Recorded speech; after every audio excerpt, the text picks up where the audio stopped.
Alright, so previously we left off our discussion at the prolactin, right? And we now have a couple hormones left to talk about. We looked at the intricate play of all the hormones with prolactin and dopamine, having the negative feedback with each other.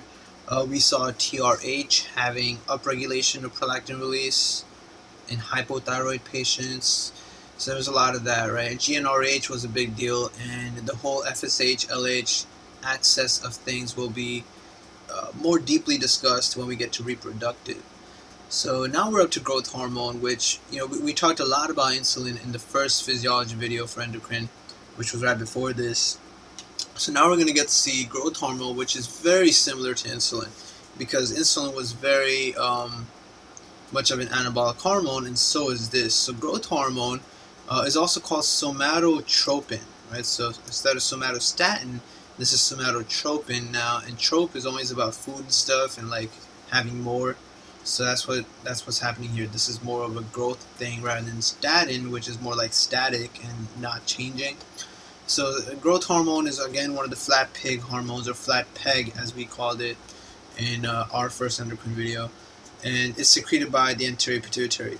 It stimulates linear growth and muscle mass through IGF-1, which is also known as somatin C, right? IGF-1 secretion from the liver. So if you ever get a question about the effects of growth hormone, do keep in mind that it is all about growth hormone working with the liver.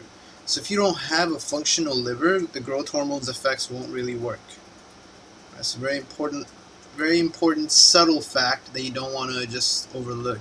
Okay, so if your liver is unable to secrete IGF-1, the effects of growth hormone will not occur. Also, growth hormone, it causes insulin resistance. It is diabetogenic, right? Released in pulses in response to growth hormone releasing hormone. Secretion increases during exercise, deep sleep, puberty, and hypoglycemia. Secretion is inhibited by glucose, somatostatin, and somatin, regulatory molecules secreted by liver in response to growth hormone acting on target tissues. So the only bad one here is really the glucose, right? If you are diabetic at a very, very young age and you don't manage it well, your growth hormone is going to be inhibited and you're not really going to be able to grow as well. Excess secretion of growth hormone, either from a pituitary adenoma, which is usually prolactinoma, but if it is a growth hormone pituitary adenoma, it can cause acromegaly in adults or gigantism in children, and you have to treat that with somatostatin analogs like octreotide, or do surgery of the pituitary adenoma. Now either way, you have to do pituitary adenoma surgery. Like, there's no other way to treat it. It's very unlikely that the adenoma will shrink just because you stop secreting your hormone. So you do need to do the surgery and just get rid of it in that case. So other than that, you can see all the effects of growth hormone are being mediated by IGF-1, right? Going to the bone, going to the muscle, and then it's also the one that's going back and stopping the anterior pituitary as well as stopping your hypothalamus. The only direct effect we're seeing here is growth hormone with adipose, right? Growth hormone going to adipose to decrease glucose uptake and increase lipolysis. So when you decrease glucose uptake, that's what makes you more diabetic. And that's really all there is for growth hormone. So up here, I have a question. So USMLE kind of shows growth. It took every hormone and gave it like a physical human design to it. So growth hormone was this big guy right here with all the muscle, right? I think previous hormones we saw haven't gotten it yet. Yeah, this is the first one we look at. So growth hormone is described as this really brolic guy, right? And that's how you're supposed to think of like what growth hormone does for you. So it makes you really tall and strong, and you can see all the effects that we were just talking about right now. In the middle I have a question, and then the next topic is appetite regulation with ghrelin and leptin. So this question here says, it's from UWorld. It says, 42-year-old woman comes to physician for a routine health maintenance examination. She's doing well. She's 5 feet 6 inches tall and weighs 75 kilograms. BMI is 27. Her BMI had previously been stable at 24. The patient states that she has had decreased appetite over the past month. The patient's change in appetite is most likely related or mediated by which of the following? And the answer was neuropeptide Y, right? And I don't know why anybody would know this answer, but apparently we're supposed to know this. So decreased hypothalamic neuropeptide Y was the answer. An increase in adipose tissue beyond the body fat set point causes an increase in the serum concentration of leptin, the satiety hormone. Decreased hypothalamic neuropeptide Y due to an increase in leptin serum concentration is the most likely explanation for this patient's decreased appetite. Leptin, a long-term regulator of appetite, is produced in adipose tissue and inhibits hunger by counteracting the effects of neuropeptide Y, which in turn is a potent stimulator of hunger. A loss of this effect, either due to leptin insensitivity or whatever else, leads to unopposed appetite, resulting in obesity. Right, so neuropeptide Y is another little thing now that you have to know. So how does ghrelin and leptin all work, and why does it matter for us? So this is actually a big guide. That's if you were ever trying to lose weight and you're like, you're not at the weight you want to be at, and you were trying to lose weight and then you couldn't because you kept eating, it's because of these guys. So appetite regulation. At the top I wrote sleep deprivation, right? Sleep deprivation, either because you've been staying up a lot to study or you're just unable to fall asleep for any other reason, increases ghrelin and decreases leptin. Ghrelin makes you hungry and leptin makes you full. It makes you feel like you're not hungry. So let's look at ghrelin first. Ghrelin stimulates hunger, which is an orexigenic effect. You should remember this word, orexigenic, because later on we're going to see a drug which has orex in the name and is related to acting like ghrelin. Alright, so stimulates hunger and growth hormone release produced by stomach, sleep deprivation, or Prader-Willi syndrome increase ghrelin production. Ghrelin makes you hungry and grow, acts on the lateral area of the hypothalamus, which is your hunger center, to increase appetite. And previously there were statements like this one to help you remember. So lateral hypothalamus dysfunction makes you shrink laterally. Right, so you're never really going to be hungry because this is the hormone that's supposed to make you feel hungry. Or overactivity of ghrelin will make you grow laterally. Right, whatever you want to use to remember that it's the lateral area of the hypothalamus for ghrelin activity, for actually feeling hungry. Right. I also wrote this from the same question we just looked at above. They had a note about ghrelin and leptin. So for ghrelin, they tell you that ghrelin inhibits POMC, leading to more appetite. POMC was your pro-opiomelanocortin, the ACTH thing. I don't know what the relationship really is and what the deeper reasoning or value of this knowledge is, but it's knowledge, so I put it there. Our question was more related to leptin, the one that we just looked at up here. This question was more related to leptin. So leptin is your satiety hormone, not feeling hungry. It's produced by adipose tissue. Mutations of leptin gene lead to congenital obesity, right? Sleep deprivation or starvation will decrease leptin production. Causes decreased hypothalamic neuropeptide Y, which causes a low appetite, which was exactly what happened in our question. So leptin keeps you thin. It acts on the ventral medial area of the hypothalamus. And to remember this, you have this statement, ventral medial hypothalamus dysfunction makes you grow ventrally and medially because you never feel satisfied. You keep eating. So if you grow ventrally and medially, you're just going to have a really big belly. So ventral medial for leptin. Leptin keeps you thin, but if it's not working, you can't stay thin. So you grow ventrally and medially. Ghrelin, it makes you hungry. All right, but if it's not working, if its receptor is not working, then you shrink laterally. You're going to become very, very thin. Alright, so that's really all there is. Now, how is this related to weight loss? So what happens is we saw ghrelin is released by the stomach. So that makes sense, right? Your stomach is supposed to make you feel hungry. Ghrelin is made by the stomach. It'll make you feel hungry. Excellent. Okay, that's pretty easy. Leptin, though, is made by adipose tissue. So imagine this. A really, really fat person will not really be hungry very often because they're making a lot of leptin. Right, and we've all seen this. I'm sure all of us have that one really, really skinny friend that eats a lot, right? But they don't really tend to gain weight because they have good metabolism. Whereas we also all have that one friend who is very overweight, but they don't really tend to eat much, right? So that's what's happening here. When you're at a weight you're not happy with, and then you do a lot of working out, you start losing weight, you start losing adipose tissue, which means the amount of leptin you have starts to decrease, and neuropeptide Y now starts winning, and you start feeling more hungry as you're losing weight.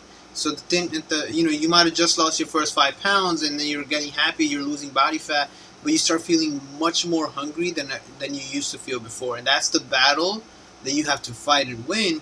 to go ahead and actually lose weight and continue losing weight. That's the struggle that these guys end up controlling and doing. All right. So your stomach is essentially your second brain in a sense.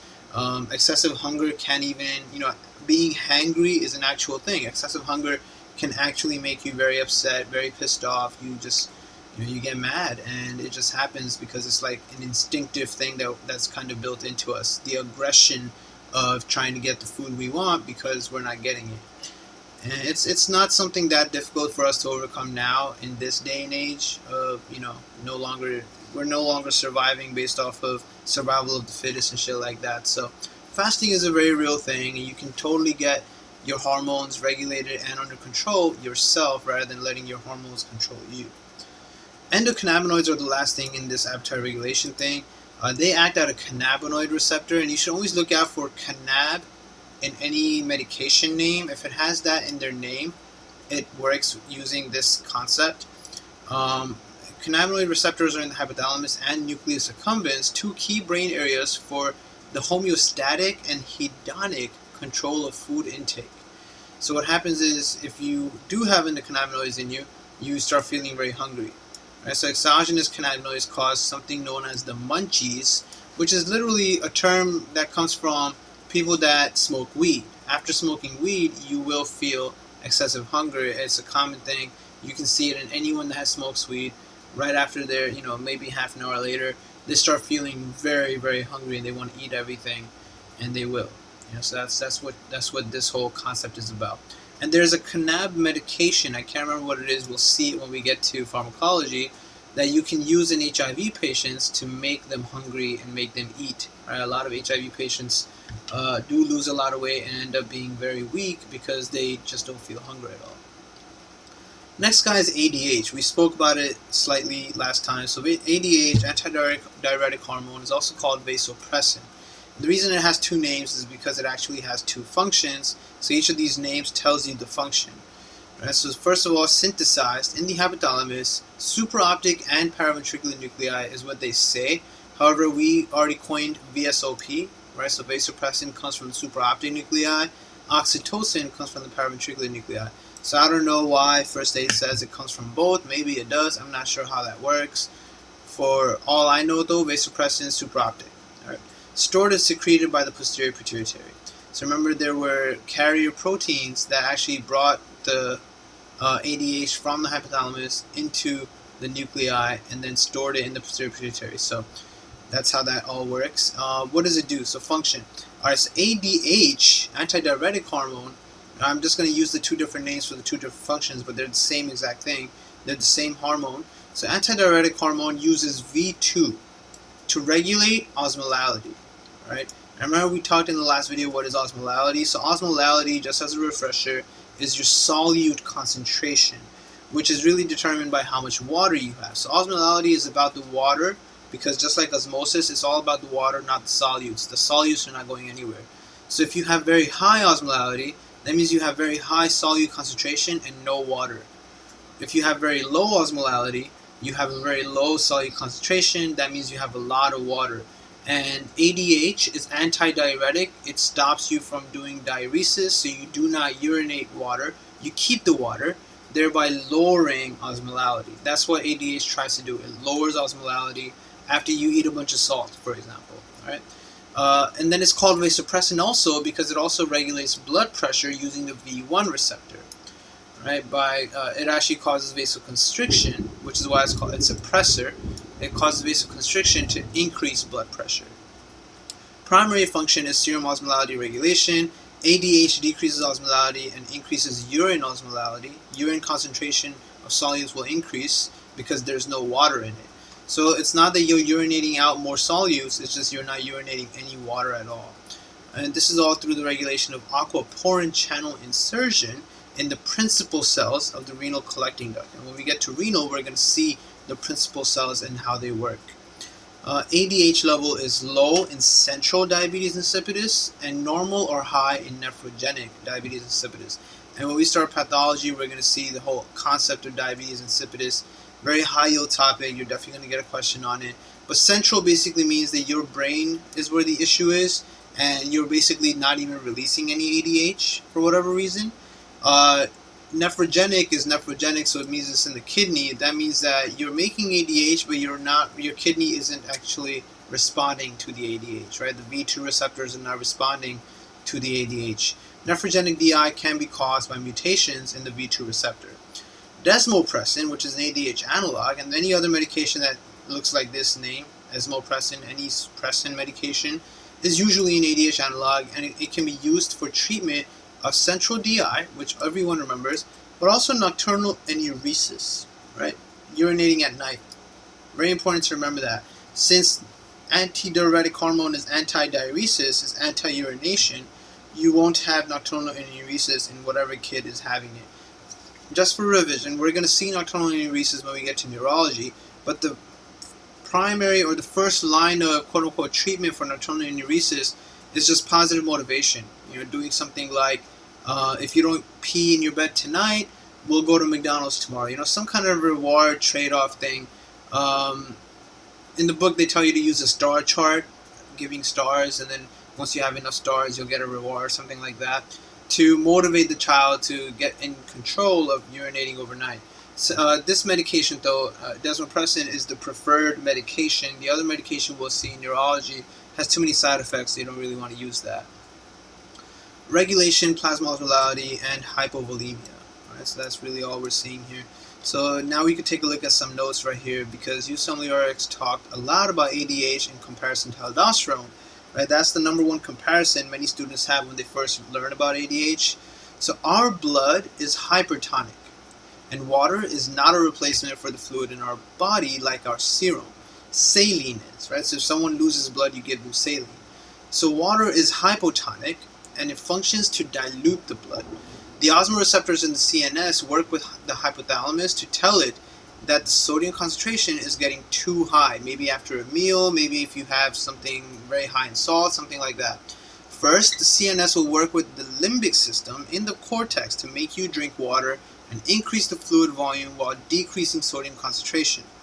At the same time, the hypothalamus releases ADH, which works on the kidneys. ADH, most importantly, decreases the sodium concentration in the blood, similar to aldosterone.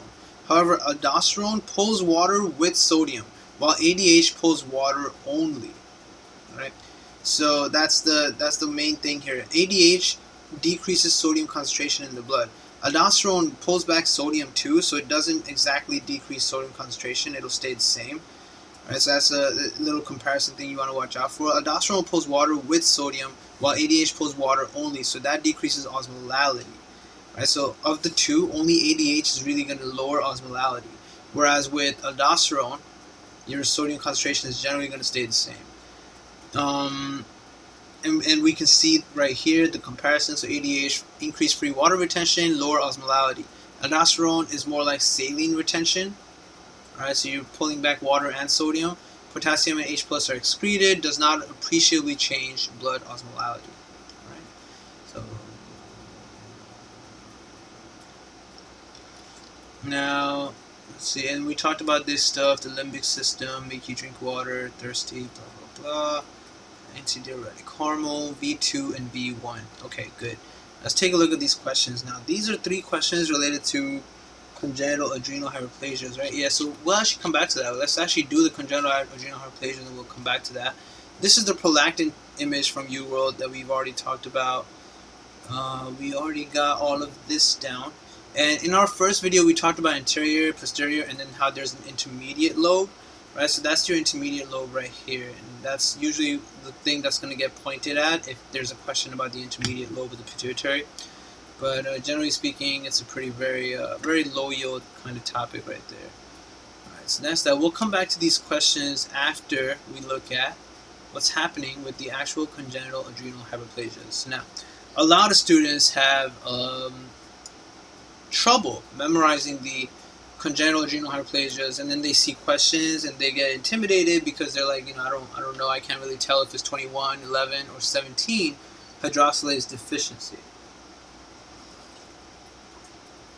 So what you should be able to do before you finish endocrine physiology is really be able to talk about this table without looking at the table. That's your goal for every table, loop, graph, etc., any physiology you have in step 1, right? Because that's how you get ready for step 1. So let's take a look at what's happening. Let's really talk about it. First things first, there's a little notation here. Anywhere you see the A, it means it's a rate limiting step, and there's only one place, it's right here. So cholesterol becoming pregnenolone thanks to cholesterol desmolase is your rate limiting step, right? Cholesterol desmolase is upregulated by ACTH, which actually acts on your adrenal glands to tell you to make cortisol and other stuff, right? Ketoconazole will actually stop that. Okay, so that's why ketoconazole is one of the azole medications that has a lot of negative side effects. So cholesterol desmolase makes pregnenolone. All right, great. Now from here, we have what we call the gateway enzymes. So the first gateway enzyme we're seeing that really doesn't have a pathology is this guy, the 3-beta hydroxysteroid dehydrogenase. It doesn't do anything special, right? Because everything is changing. It's just changing pregnenolone to progesterone. Pregnenolone to progesterone, right? And then here, DHEA into androstenedione, that's the only different name. But other than that, the reason it's not that significant is because at both levels, 17-alpha hydroxylase works to take stuff to the right. Right, so 17-alpha hydroxylase is the gateway enzyme to go into making glucocorticoids and androgens. Without 17-alpha hydroxylase, you cannot make glucocorticoids or androgens. The other two, 21 and 11. So 21 hydroxylase is the one that takes either progesterone or hydroxyprogesterone into one of these cortical intermediates. That's what these are called, cortical intermediates. So deoxycorticosterone, 11-deoxycortisol. Right, this is easy to remember because this is going to lead to cortisol, right? That's what fasciculata is all about. Corticosterone is a sterone. It becomes corticosterone thanks to 11-beta hydroxylase and ultimately gives you aldosterone. All right, so that's the whole breakdown of the general schematics of what's happening here. To actually make aldosterone, though, you need aldosterone synthase activity, which comes from angiotensin 2 of the whole renin-angiotensin-aldosterone system. Here we're seeing meteropone as well. We're going to see later on there's a meteropone test that you can do. Right? Meteropone stops you from making cortisol. Right? So if your adrenal gland is working, and your adrenal gland is the actual reason that you have high cortisol, if I give you meteropone, your cortisol production should go down. If you're not making cortisol because of your adrenal glands, then giving you meteropone will not have a change. That means that some other part of your body is making the cortisol, making the ACTH, whatever. Right? So that's a test we're going to see for diagnosing Cushing disease and Cushing syndrome and stuff like that later on. So when you see meteropone, think of this area right here. Further to the right, we also see an enzyme called aromatase and then 5-alpha reductase. Right? Both of these are enzymes, and this entire axis over here is stuff that's going to get discussed a lot more in reproductive. But generally speaking, aromatase's job is aroma, and women are supposed to be very aromatic. They're supposed to smell really nice. Just a little thing to help you remember. Women smell great, so I mean, of course, men should too, and men do. But what aromatase does is it takes any testosterone and makes it into the estrogen form, right? So you can see here, androstenedione became estrone, testosterone became estradiol, right? 5-alpha reductase is the male hormone that takes testosterone and makes it into DHT. Women have it too, but it's much more significant for men. Right? 5-alpha reductase is found in women too, but it's not that active in them. We have much more 5-alpha reductase, and dihydrotestosterone is the actual potent form of testosterone that causes all the effects of men in their puberty. It's also the thing that causes frontal balding in men after a certain age, and the medication that we use to stop that effect is finasteride. Right? Finasteride is also used for benign prostatic hyperplasia, but it also comes in handy for that frontal balding because 5-alpha reductase is making DHT, and that's what's causing all of that. Here we're also seeing one last thing, anastrozole, letrozole, and exemestane, medications we're going to be seeing pretty soon, all stop aromatase activity. Right? Why you would want to do this is going to come up pretty soon, but generally speaking, we can see what it stops. Right? By stopping aromatase, you're going to increase the amount of testosterone someone has. All right? So that's generally all there is to that. Nothing else to worry about. That's everything. Now, how do you memorize the different diseases, the 3 different congenital adrenal hyperplasias? All right. So first things first, let me just read this part right here. So congenital adrenal hyperplasia is critical for testing on steroidogenesis. So your step 1. Any one of these three enzymes alter cortisol production, and since cortisol feedback suppresses CRH and ACTH, a low cortisol will raise ACTH. This routes more cholesterol into the steroid synthesis pathway, but also causes a global proliferation in all cells of all three layers, in a misguided attempt to crank out more steroids. Treat all CAH by suppressing ACTH secretion via exogenous corticosteroids, right? So, for example, if you have 21-hydroxylase deficiency, you can't make aldosterone or cortisol.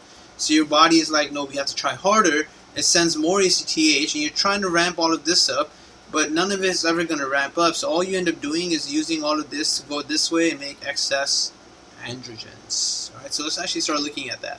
First one I want to look at is 21-hydroxylase deficiency.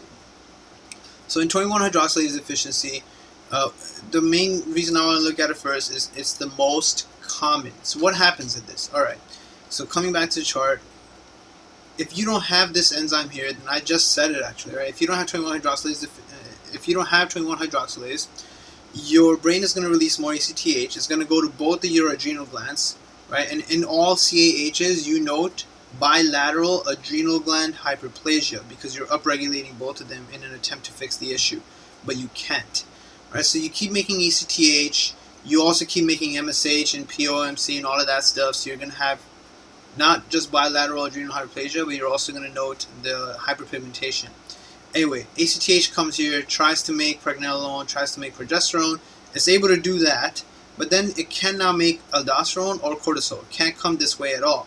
So the only gateway that's open is all the way to the right, and you go all the way to the right, and you make a shit ton of testosterone, estradiol, estrogens and DHT, all of that stuff, right? That's all you're going to make. So what are you going to see? Well, first of all, not being able to make aldosterone is a problem, right? If you're not making aldosterone, you're not going to be able to manage that blood pressure very well. And not being able to make cortisol is shared by all three CAHs. So don't even think about cortisol, whether it's high or low, it's always low.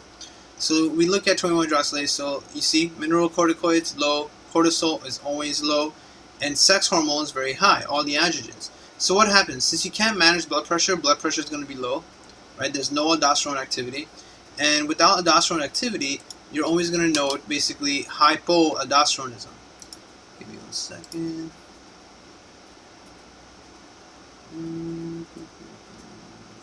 Okay. So, alright.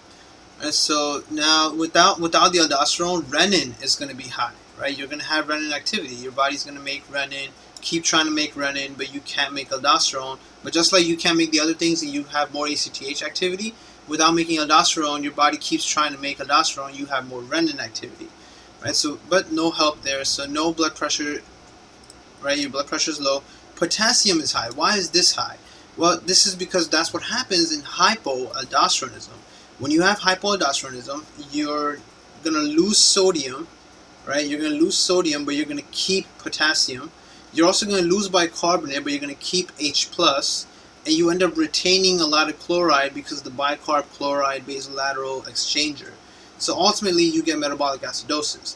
And that little summary of stuff that I just said is actually going to be discussed in depth when we finally get to pathology and we look at hypoaldosteronism. So right here, right? This right here is hypoaldosteronism, adrenal insufficiency. So you can see you're going to have no aldosterone, so you lose sodium and you keep potassium and hydrogen. Keeping hydrogen always means you're going to lose bicarbonate. Losing bicarbonate always means you're going to keep chloride because of the basolateral bicarb chloride exchanger found in the PCT. So ultimately you end up having metabolic acidosis with low sodium and bicarb, high potassium, chloride, and hydrogen. Right? And that's what we're seeing in 21-hydroxylase deficiency. Right? That's the way I memorize hypoaldosteronism, and that's basically what you see in 21-hydroxylase deficiency. Hypoaldosterone, right? Low mineralocorticoids. You don't make it. Right? So you're seeing high potassium, high renin activity, and then this is high. The 17 thing is high because that's the only enzyme that's working. Hydroxyprogesterone is high. You can see that right here. Hydroxyprogesterone. Right? You're going to come down only up to this level, and then you're going to go to the right. So that's it. That's really all that happens here. So what's the other symptoms you're going to see? Well, the main thing is with all that testosterone, females are going to be virilized. Right? That's too much testosterone for a female to have. Men are not really going to be virilized. They might have early puberty because of the early high amounts of DHT, but the main thing is going to be that hypoaldosterone symptom that you're going to see. So I have written here that, yeah, the aldosterone deficiency leads to excessive dehydration and salt wasting. So the only routine clinical sign is severe vomiting. That's it. Right? So the men are the little boys that are born male. They're going to have severe vomiting. Females are going to have severe vomiting as well as virilization. Right? If the question presents 21-hydroxylase deficiency in a more grown-up person, then it's most likely going to be a boy with early precocious puberty, and that's why they're bringing him in. He might be ahead of the Tanner stages he's supposed to be in, and upon further examination, you might know that he has high renin or high potassium. Those are all giveaways for 21-hydroxylase deficiency. After 21, I want to look at 11, right? Because that's the next one down. You would think that they're going to have the same exact effects, right? That there will be no difference between 21 and 11 because, again, you're unable to get to cortisol, you're unable to get to aldosterone. But I told you earlier that these guys here were called cortical intermediates, right? So with 21 working but 11 not working, you're going to be doing all the same things, but you're going to come down to this level though. You're going to make 11-deoxycorticosterone, you're going to make 11-deoxycortisol, and you're also going to make a lot of androgens. These guys, the cortical intermediates, they don't act like cortisol at all. They actually end up acting like aldosterone. Right, so that's the thing you want to watch out for. So in essence, in 11-beta-hydroxylase deficiency, they are making something that's good enough to act like aldosterone. So again, I told you already, cortisol is always low. So you should never get confused that, cortisol was the issue. Cortisol is always low in congenital adrenal hyperplasia. So you can see in 11-beta-hydroxylase, you have very low aldosterone, but your 11-deoxycorticosterone acts like aldosterone. So you're going to be making a lot of 11-deoxycorticosterone, so your blood pressure is going to be very high. It's like having high aldosterone. When you have high aldosterone, your blood pressure is very high. Renin activity is going to be very low. Right? Renin isn't the reason you're making all this aldosterone. ACTH is. And your potassium is going to be very low because now you have symptoms of hyperaldosteronism. So let's go back and take a look at what hyperaldosteronism looks like from the pathology. Right? We're going to see this soon too. So hyperaldosteronism can be primary or secondary, and what we're looking at is due to the bilateral adrenal hyperplasia, primary hyperaldosteronism. So what happens? You have high aldosterone, so that means you're going to keep sodium, lose potassium and H+, and we're seeing that potassium is going to be low. And losing H+, that's basically a sign that you're going to have more bicarbs, so metabolic alkalosis. However, in these patients, you won't note edema, so keep that in mind. You will get a question on it. The reason you won't see edema is because of something called the aldosterone escape mechanism, which basically is due to ANP, right? Because you're supposed to have volume overload when you have too much sodium retention, and that volume overload causes your heart to release ANP, which is actually atrial natriuretic peptide. We've already talked about it in cardiology. So you end up urinating the sodium. So even though you're supposed to have high sodium, ANP gets rid of the sodium and you won't have edema. Alright, so that's a little side fact to keep in mind for the congenital adrenal hyperplasia, as well as any other scenario where you're seeing high sodium but no edema. So that's your 11-beta-hydroxylase. That's it, right? High blood pressure because your fake aldosterone is acting like aldosterone, low renin, low potassium, and your sex hormones are high too, right? Just like it was in 21. So again, presentation-wise, pretty much the same thing, right? The females are going to be virilized. Men can have precocious puberty because you are making a lot of sex hormones. But the blood pressure thing is going to be the other thing you'll notice, right? You're going to see very high blood pressure, very low potassium, right? Hypokalemia is also problematic, and that's how you're going to figure out that it's 11-beta-hydroxylase.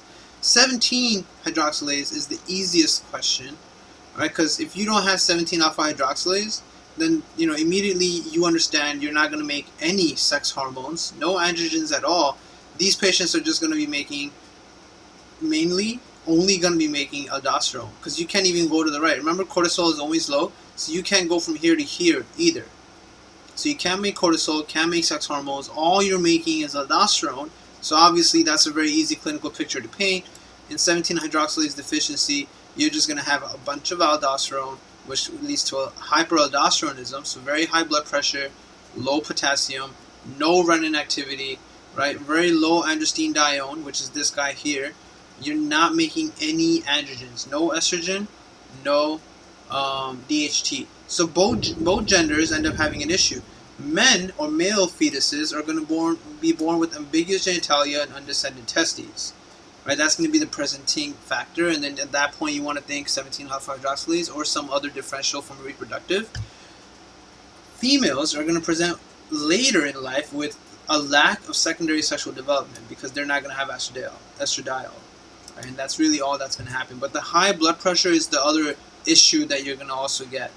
Right, and that's it. So the main thing about congenital adrenal hyperplasias as opposed to reproductive pathologies is actually the blood pressure. Right, you can tell in all scenarios blood pressure is not normal. Right, it's very high in 17 and 11 and it's low in 21 deficiency. So now how do you memorize these numbers? So this is how I memorize these numbers, right? First things first, you know cortisol is always going to be low. Each of these numbers is a 2-digit number, right? 17, 21, 11. So the first digit is talking about mineralocorticoids, and the second digit is talking about sex hormones. If it's a 1, the number 1 looks like an arrow pointing up, right? So you can see in 17, the first digit is a 1. That is referring to mineralocorticoids. Mineralocorticoids are high. The other two are low. In 21, the second digit is a 1. So that's referring to just the sex hormones, but the first two are low. In 11, both of them are 1s. So your first thing is high and your second thing is high. Cortisol is always low, so there's nothing to memorize about that. Right? But these numbers pretty much give away exactly what's going to be high. The rest of the picture you have to paint based off of the logic we just went through right now. And remember that because of it being a CAH, you are making a lot of ACTH, right? And you're going to have bilateral adrenal hyperplasia. With all the ACTH, you're also going to make MSH, so you're also going to have hyperpigmentation. Keep in mind also that all the congenital adrenal hyperplasias are autosomal recessive. Right? There's a lot of little facts here that you don't want to skip over. Bilateral adrenal gland enlargement, hyperpigmentation, autosomal recessive. Okay? So but the numerology thing that we just did right now, golden for memorizing it. Very easy to use. And now let's take a look at some questions regarding exactly these guys. So there's 3 here. I think there's 1 for each. So these are all from UWorld. First one says, a 1-week-old boy is brought to the emergency department with recurring vomiting and poor feeding. So, okay, so just the vomiting is all we're seeing so far. The infant was born full term without any complications. Physical exam shows that he's dehydrated and hypotensive. Blood pressure is low, which really only occurred in 1 of them. Right, so that's pretty much a giveaway. Lab studies show low sodium, 122. What would further evaluation show? And the answer was low cortisol and low aldosterone with high ACTH and high 17-hydroxyprogesterone. Because you can only get the 17 enzyme to do its job, but you can't get the 21 to do its job. Right, so the baby must have 21-hydroxylase deficiency, leading to excess androgen.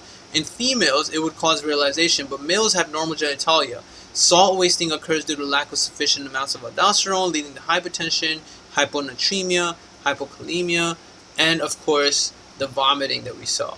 Lack of cortisol leads to hypoglycemia and circulatory collapse from further decreased blood pressure. Everything just goes wrong. So this question was extremely easy, but if you didn't study, then you would have no idea. It could be any one of the enzymes at that point. Right, but literally it was just about 21-hydroxylase deficiency, which is the only one where blood pressure is low. Right, blood pressure is never low in the other 2. So that's a really nice giveaway at that point. It was also a boy that presented with vomiting, just like we predicted here, right? Salt wasting. Raining really hard tonight. Aldosterone deficiency leads to excessive dehydration and salt wasting, which causes all the vomiting. Right? Clinical signs, severe vomiting was all we saw in the kid. So that's 21. Now let's take a look at the next question. 2-year-old girl is brought to the clinic by her mother for evaluation of ambiguous genitalia. She was born with clitoral enlargement and partial fusion of the labioscrotal folds. She has also had high blood pressure on 3 visits and is at the 50th percentile for height and weight. Lab studies are significant for hypokalemia and karyotype is 46XX, which is a female. Which enzyme is deficient? So at this point, we're not seeing a low blood pressure, right? She has high blood pressure. So high blood pressure means it has to be either 17 or 11, right? Because those are the only ones that start with a 1, which means that the first number is high, and the first thing was G, glomerulosa, for aldosterone. So she definitely has high aldosterone in some way, but the ambiguous genitalia also tells you that she has high androgens, right? And that wouldn't be the case in 17. In 17, you don't make androgens.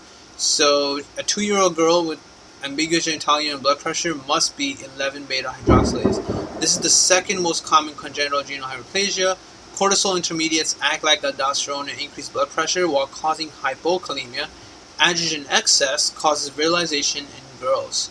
Remember that if you don't make androgen in a woman, if you don't make any sex hormones in a female, then she just doesn't present with anything until she grows up. Near puberty, she's going to lack secondary sexual characteristics. Right? That's the 17 stuff. And that's what we see in the next question. So you see now it's a much older girl, 13. Right? A 13-year-old girl is brought to the physician. Blood pressure is high, 152/91. So we're now looking at 11 or 17, but it can't be 21. Physical exam shows a lack of secondary sex characteristics and a blind vagina. Lab studies reveal hypokalemia and low testosterone and estradiol levels. Karyotype is 46XY. What enzyme is deficient? Has to be 17. She's not making androgens. Only one thing is high, and that's aldosterone, and that's it. She's not making any androgens, which is why at age 13, she's presenting with a lack of sexual characteristics. Whereas if she was making excess androgens, such as in 11, she would present much earlier with ambiguous, virilization kind of stuff happening. And that's really all you're going to see. So these 3 questions do a really good job differentiating very well between the 3 different enzyme deficiencies and the numerical thing that we made up about where the 1 is pointing up, whether it's for the first one, which is mineralocorticoid, or the second one, which is sex hormones. That really helps you establish the diagnosis even better. The last few notes I have here are for the aromatase and the phyloreductase that we saw here, right? That's going to come up again in reproductive.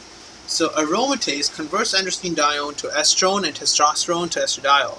Deficiency presents with virilization of female infants. Aromatase inhibitors are used in estrogen receptor positive breast tumors. Right? So if you don't have aromatase, you're going to have too much testosterone, and not only does it actually virilize female infants, you also start seeing it in the mother. The mother will also have hirsutism and stuff like that, because without aromatase, the mother ends up having too much testosterone as well. That's a very important little thing to watch out for in questions. The next thing, 5-alpha reductase, that just converts testosterone to DHT, the more potent male hormone responsible for male pattern balding, as well as benign prostatic hyperplasia, and it's also necessary for just normal male growth too. Deficiency leads to male pseudo-hermaphroditism. Estrone is the least abundant, while estradiol is the primary estrogen available at all times in the reproductive female. Estriol is for 3 people, male, so the husband, wife, and the baby. So estriol is nearly undetectable, but is high in pregnant women. Okay, so that's how I remember that. And we have a really simple question here. A 22-year-old prima gravida who recently emigrated from DR has a normal vaginal delivery. The infant is phenotypically male, but has hypospadias and a small phallus. So hypospadias basically means there's an opening in the penis, under the penis, not normally where it's supposed to be. The testes are well developed, but reside in the inguinal area, so no descent. His physical exam and blood pressure are normal, so it's not a congenital adrenal hyperplasia.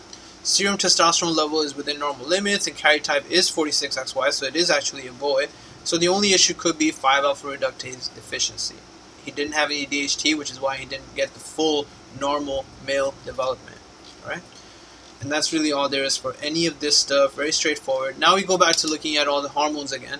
So here we have cortisol, which USMLE designated as this guy, the really, really stressed out gunner, which, when they first made this stuff, the mass shootings that are happening in America weren't as common, but now it's just gotten much more common. So, it's not really a useful image at this point. But at that time, that's basically what it is. It's a really, really stressed out person is going to have extremely high amounts of cortisol, which is why people do things like stress eating, because you have high appetite. Stress makes your blood pressure go up, because you have upregulation of alpha-1 receptors, and alpha-1 receptors actually cause vasoconstriction. There's also increased sensitivity to norepinephrine and epinephrine, so this is called a permissive effect. All right. insulin resistance, so it's diabetogenic, just like growth hormone was. It also increases gluconeogenesis, lipolysis, and proteolysis, so you have lower glucose utilization, which also adds towards diabetes.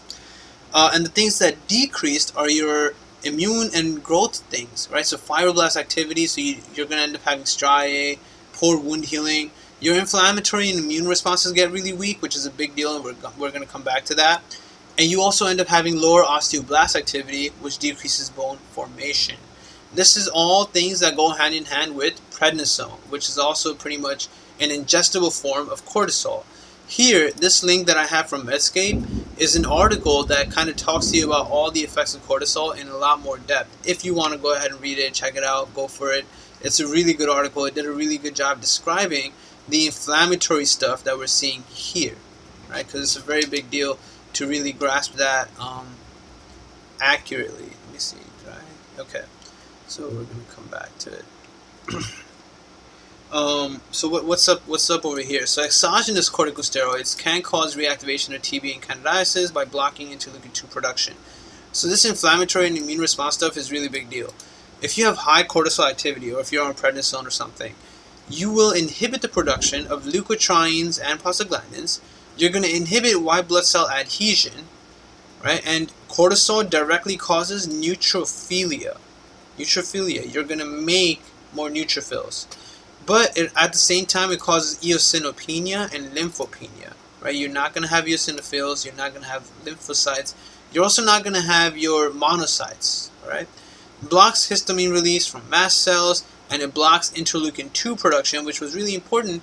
If you remember, going back to immunology, interleukin-2 was the one that was responsible for Th2 helper T cells, right? Very important. Interleukin-12, because it starts with a 1, was the one that made Th1 helper T cells. So you want to go back to immunology and take a quick look at that stuff and revise that right after talking about cortisol. Over here you're seeing stress and the circadian rhythm both upregulate hypothalamic activity of making CRH, which goes to the anterior pituitary, and you end up taking your POMC to make more ACTH, which is then going to go to your adrenal gland and tell it to make cortisol. Cortisol stops its own production, as well as has all of these downstream effects, right? And stress can also, because it makes all of these things, right? Stress can, one, make the opioid part, so it'll make you feel a little better, but it will cause the melanal part also, which is going to be a little bit of hyperpigmentation somewhere. Chronic, really, really bad stress. And USMLE RX made this little comment about psychiatric disorder, possible psychiatric disorder. Commonly anxiety and depression, but may cause frank psychosis. Right. On the top is a question about ADH. So a healthy 34-year-old man substantially increases his daily sodium intake, and lab studies show his plasma sodium remains normal. Which substance is most likely responsible for the constancy in this man's plasma sodium concentration? And ADH and aldosterone were both answers here. A lot of the students chose aldosterone. But aldosterone's job is to keep back sodium. Aldosterone doesn't help you get rid of sodium. Antidiuretic hormone was the thing that actually kept his plasma sodium level normal. A 5-fold increase in sodium intake causes the plasma sodium concentration to increase by less than 1%. When the ADH thirst mechanism is blocked, the sodium concentration increases by about 10%. ADH increases the permeability of the late distal tubule and collecting duct to water, which allows water to be retained by the body and concentrated urine to be excreted. So only water is reabsorbed, but the sodium he's taking in is being urinated. Right? That's why the answer was ADH and not aldosterone. A lot of the students chose aldosterone, but aldosterone doesn't help you get rid of sodium. It keeps sodium, more sodium. Antidiuretic hormone doesn't do shit to sodium, so whatever sodium excess you ate just got peed out. ADH just made sure you reabsorbed all the water though. So you didn't lose water also. And that's a really key fact to watch out for. It's a very important question. Make sure you grasp that idea. Another idea is discussed by this question up here. The suprachiasmatic nucleus, which you're going to see later on in neurology, is lesioned and hormone levels are measured for a 24-hour period. Removal of the suprachiasmatic nucleus will most likely prevent the cyclic release of which of the following hormones. Now, in case you forgot, or maybe because you haven't looked at it yet, the suprachiasmatic nucleus is more so related to the circadian rhythm, and it's all about like resting well and sleep. So the answer was ACTH, right? A lot of other hormones were all in the answer choice, like GH, GnRH, all of that stuff. But ACTH was the answer. ACTH release is cyclic and depends on the operation of the circadian clock located in the hypothalamic suprachiasmatic nucleus. The clock is regulated by external signals such as light and darkness. Stimulation of ACTH release is dependent on CRH from the hypothalamus. CRH responds to many different signals, but basal secretion is circadian controlled. Therefore, disruption of the circadian clock would alter the cyclic nature of ACTH release by preventing transmission of external signals. Growth hormone, prolactin, and TSH, which were some other answer choices, are all released in a cyclic manner also, but are related more to the sleep cycle rather than the circadian rhythm itself. LH is released in a pulsatile manner and regulated by the pulsatile GnRH. Diagram under cortisol on the next page shows how the circadian rhythm helps the hypothalamus release CRH. So we can see the circadian rhythm here with CRH and ACTH, and that's pretty much your answer. And this is what the question was all about. And I can't remember if this was always there in first aid, but that's exactly what this UL question was about. So that's a really important thing to watch out for, because everyone learns and reads that circadian rhythm, or your sleep cycle at least, is the guy that controls growth hormone secretion. Right? We just saw that when we were looking at growth hormone earlier, right here, right? That it's actually released during sleep, right? Released in pulsatile. In response to GHRH, secretion increases during deep sleep, right? But that's the sleep cycle and not your circadian rhythm, right? It doesn't matter when you're sleeping. If you're sleeping deeply, growth hormone will be released. But cortisol is all about the circadian rhythm. So that's where the little difference was. Circadian rhythm does not equate to sleep. It's just what defines the right time for you to feel sleepy. And that's what all of that was all kind of sort of about. Next little topic here, calcium homeostasis. Not the hardest thing, it's all about pH. Just understand that you can actually think of H plus as a positive ion that competes with calcium, right? And you can also think of high pH as something where you have no H plus, so it's a very alkalosis kind of thing, so everything is sticking together. So the issue is that normally all your calcium is in one of these three forms. It's either going to be ionized or free calcium, which is the one that you can actually use, so that's 45%, bound to albumin, which is inactive calcium, so that's 40%, or it's going to be bound to anions. And anions can be anything like chloride or anything like that, any negative ion. So that's 15% of all your calcium.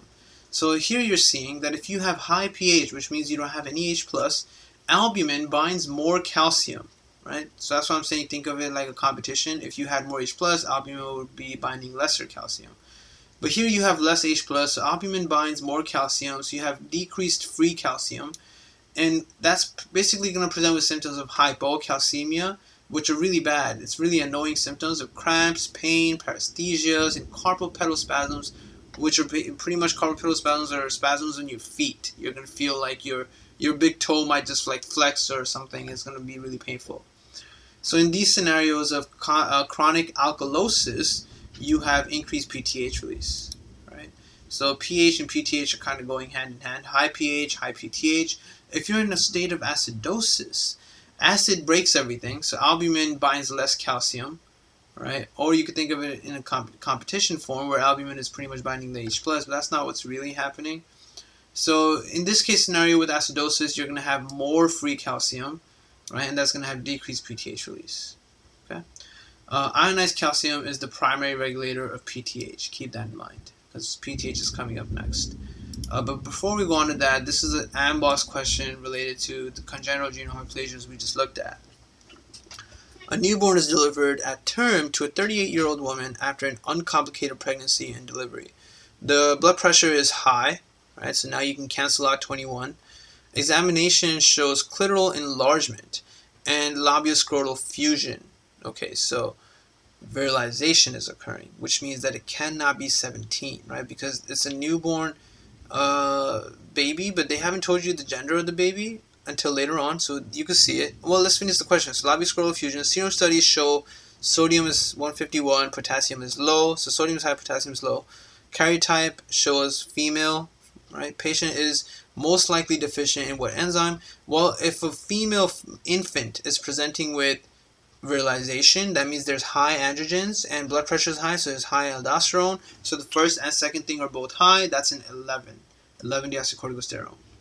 Right, 11 deoxycorticosterone is not. They're basically asking what isn't working, and you're going to be unable to do the 11 deoxycorticosterone to corticosterone translation because you have 11 beta hydroxylase deficiency. And of all the answer choices, that was the only one that had 11 in it, and it was realistic. You don't necessarily need to memorize the table word for word, but it's not that hard to understand that these enzyme names are exactly based off of what's happening. So 11 hydroxylase takes 11 corticosterone, makes corticosterone, right? Whereas 17 hydroxylase takes pregnenolone, makes 17 hydroxypregnenolone. And then you already know that it's supposed to go to androgen, so any androgen name would be 17 alpha hydroxylase as well. 21 hydroxylase takes the non-numerical shit or anything weird and changes the number, right? 21 hydroxylase always changes the number. Progesterone had no number, it gave it a number. 17 became 11. So that's generally all there is to it. But it was a really easy question once you understand how to figure it out. Otherwise, if you had no idea, you didn't study it, you haven't looked at it, it becomes very hard to catch. Right? Next thing, PTH, so parathyroid hormone. Now, PTH is a pretty big deal because PTH and vitamin D kind of work hand in hand. Vitamin D has already been discussed when we were in biochemistry. Right? We looked at vitamin D under all the nutrition parts. So what does PTH do? PTH has one goal. It's released from chief cells of the parathyroid gland, and its goal is to increase your free calcium. And it's going to do it by, one, ripping it off a bone, and two, by increasing reabsorption of just calcium from your kidneys. You can't increase reabsorption of both calcium and phosphate because then they'll combine, and when they combine, they make something called hydroxyapatite. So you can't reabsorb both things in the kidney. So you only reabsorb calcium in the DCT, but PTH is phosphate trashing hormone like they wrote over here, so you actually lose your phosphate in urine. However, parathyroid hormone also helps you make more vitamin D by stimulating 1-alpha hydroxylase in the PCT. Vitamin D's job, when we were back in biochemistry under nutrition, we saw that vitamin D's job was to do both. It increases reabsorption of, well, not reabsorption, it increases absorption of calcium in the gut as well as phosphate, right? So vitamin D and PTH work together to make sure that you have high calcium or normal, you have a lot of free calcium, as much as you need, and you don't have low phosphate because the vitamin D is going to be there to reabsorb the phosphate. In patients with renal failure, you won't have vitamin D and you're going to lose all your phosphate. Phosphate is going to be very low in patients with vitamin D deficiency. All right, so that's all that's really happening. Urine cyclic AMP is a little thing that comes up in some questions. So you want to make sure you understand that PTH increases serum calcium, decreases serum phosphate, increases urine phosphate because you're going to urinate it all, and it also increases urine cyclic AMP. You lose all your cyclic AMP in the urine when PTH is active. And how does it take it off of bones? It does it indirectly. So you have increased rank ligand. Right, rank ligand is a receptor-activated NF-kappa B ligand that we've actually already looked at earlier in one of our videos under, I think it was in Pathology. So the increased rank ligand secreted by osteoblasts will actually bind the rank receptor on osteoclasts and their precursors to stimulate osteoclast activity and go ahead and break bone and get free calcium, right, bone resorption. So PTH doesn't directly do anything to osteoclasts. It does it to the osteoblast to make more rank ligand and turn on osteoclasts to break bone. All right. Intermittent PTH release can also stimulate bone formation, which is kind of what happens in your younger age. PTH-related peptide is something that functions very much like PTH, but it's because it's not made by your parathyroid hormone. It's because of squamous cell carcinoma. Right. Squamous cell carcinoma of the lung is usually the only reason I've seen in tests where you're having high PTH-related peptide. Renal cell carcinoma can do this as well, secrete PTH-related peptide, but I haven't seen a question on that before. All right, and that's generally all there is for that aspect. Regulation, obviously everything increases PTH. If you have low calcium, high phosphate, or low magnesium, you increase PTH. But if you have extremely low magnesium, well, earlier we said that magnesium was your cofactor for your sodium, potassium, ATPase. So if you have extremely low magnesium, your PTH secretion actually decreases. All right, so I've never seen a question where I had to differentiate between these things, but it's possible. And they give you a little diagram to talk about it. And then here's a question from USMLE RX. So in this question they wrote, a chronic smoker is found to have hyperparathyroidism secondary to lung cancer. So you're now thinking PTH-related peptide. Would you expect the following values to be high or low? And they say bone density and serum phosphate. Well, PTH-related peptide works just like PTH. So PTH is going to decrease your bone density, and it's also going to decrease serum phosphate because you're going to pee it all out. So both values will decrease, right? And you can see high PTH means high serum calcium, low phosphate, hyperparathyroidism. If you have low PTH but you still have high serum calcium and low serum phosphate, that means you have squamous cell lung cancer with high PTH related peptide, or renal cell carcinoma with high PTH related peptide. And that's it. Calcitonin is pretty much useless. It's just, it's something we still make, but it doesn't really do anything. It's a very vestigial hormone. I wrote here that it acts like an anti-PTH. It decreases blood calcium in response to elevated calcium. It stops osteoclasts from breaking bone, stops the gut from absorbing calcium, and it stimulates the kidneys to excrete calcium. Calcitonin is vestigial. It doesn't really have a major function.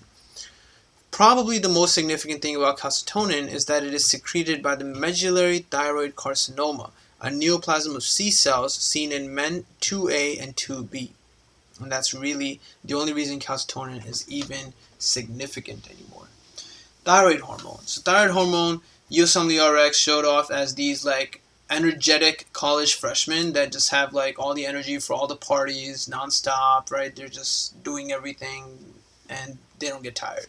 So there's a lot to know about thyroid, but generally speaking, I've said this before, if you get a patient with any kind of metabolic issue or sexual issue or any kind of like dulling of the mind, which pretty much encompasses majority of diseases, you should check their TSH. And if you get a patient in general who's never had their TSH checked, you should check their TSH, because the thyroid hormone itself has an effect on so many things that you can't really, rule out other diagnoses, any diagnosis really, without first making sure that their TSH is normal. So what does thyroid hormone do? So you have your 6 B's. First, brain maturation.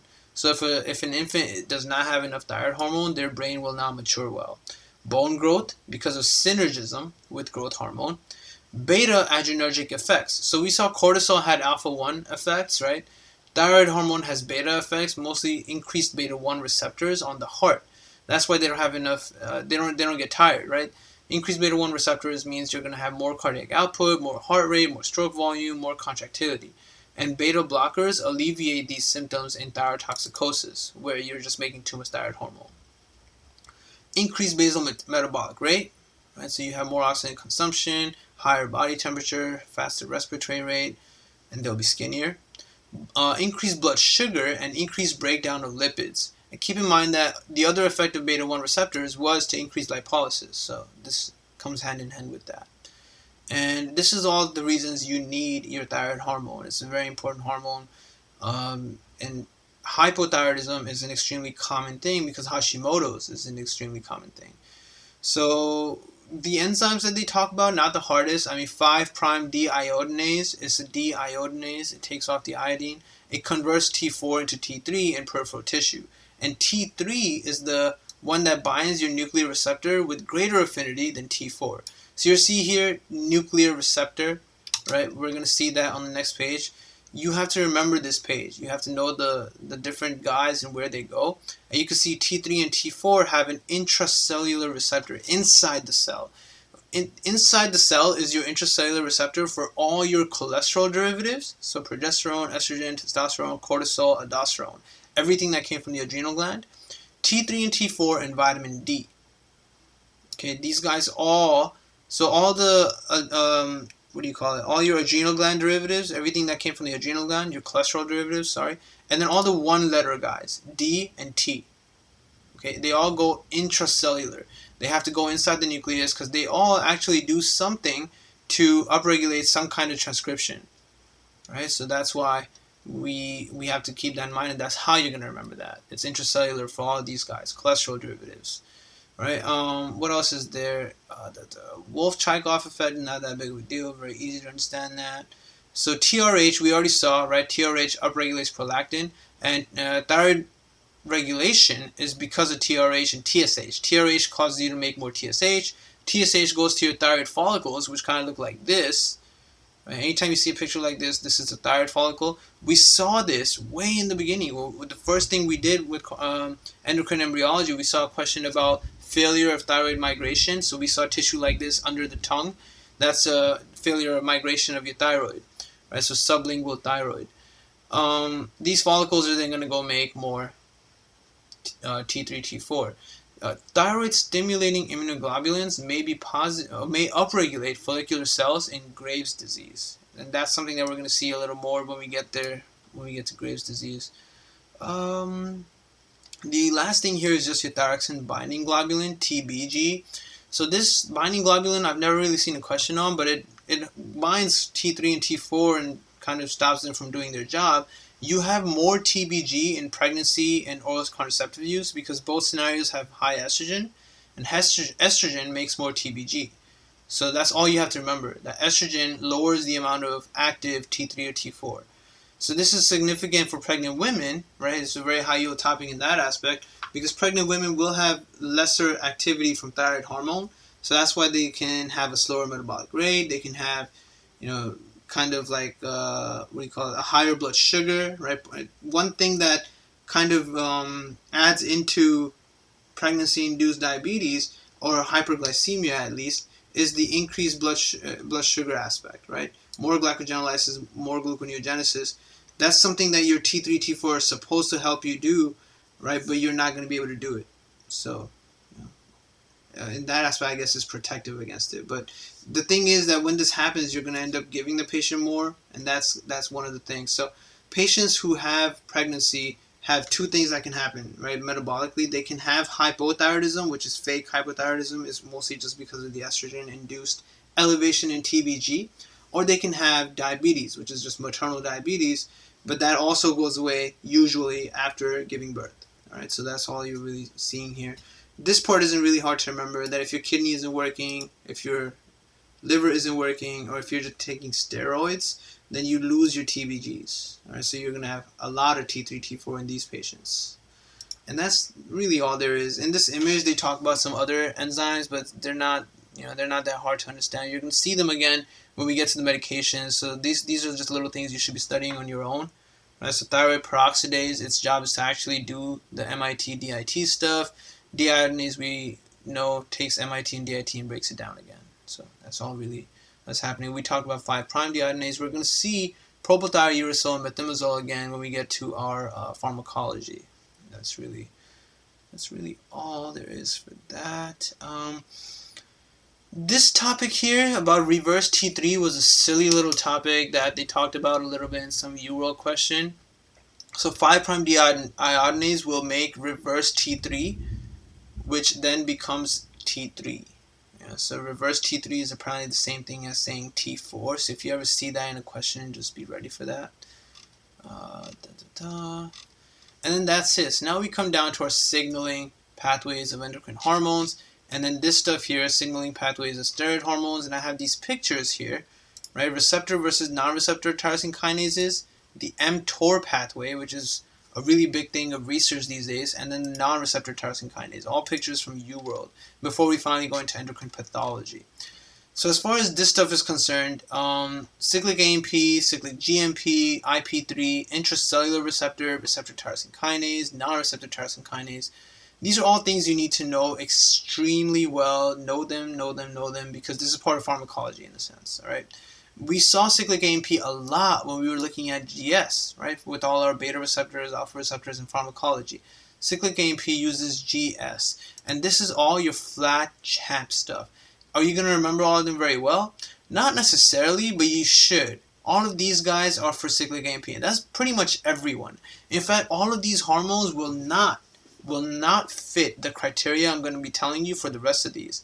So cyclic GMP we've seen many times already. It's for anything that causes vasodilation, right? Anything that causes vasodilation is these guys. EDRF actually stands for endothelium-derived relaxing factor. It's just nitrogen monoxide. BNP and AMP also cause vasodilation, and these are all going to work with cyclic GMP. Cyclic AMP and IP3 we're going to skip for now. Intracellular receptors we just talked about, right? Cholesterol derivatives, all the hormones that come from your adrenal glands, and then the one letter, so either T or D, right? Thyroid hormone or vitamin D, and that's it. These are all guys that are going to have to go into the nucleus to cause transcription. So intracellular receptor. Receptor tyrosine kinase we also talked about in the video before this. It's for all the growth factors and insulin, which is also a growth factor. It's an anabolic hormone. And I told you that I related this to this game I used to play called Civilization, which was a war game in which you were supposed to take over other kingdoms and grow your map. So that's what's happening here, right? It's a map kinase pathway for growth factors. That's it. You have to remember that. And the MAP kinase pathway is actually also known as serine threonine kinase pathway. So any of those names are all talking about the same thing. The non-receptor tyrosine kinase, this is for your piglet stuff. And these guys, again, there is some overlap where when you completely forget about all this and come back to it, you're not going to really remember, for example, if growth hormone goes here, any of these other places. You'll remember it's not cyclic GMP, but you're not going to remember where growth hormone exactly fits. So you have to spend specific time for that. But generally speaking, the pig stuff should also remind you of prolactin and growth hormone, just like it did before, right? Whereas flat reminds you of this stuff up here, the same flat before. So the pig stuff, the I actually stands for immunomodulators now, all your cytokines, and you get questions on that. You get questions on cytokines being non-receptor tyrosine kinase. Cytokines aren't exactly hormones, so they're not going to have a receptor. So I always think of it like that, non-receptor tyrosine kinase. They use the JAK-STAT pathway, Janus kinase, or signal transducer and activator of transcription.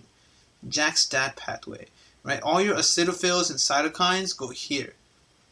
That's what PIG stood for. PIG was for your acidophils, right? And erythropoietin, thrombopoietin, G, colony stimulating factor, right? Growth hormone, all these things go here. So all that's really left after everything from there is your cyclic AMP and IP3, and you just have to spend some time to get them down, and you can do it. Once you spend some time and really memorize it, you'll remember cyclic AMP with GS, IP3 with GQ, and you're done.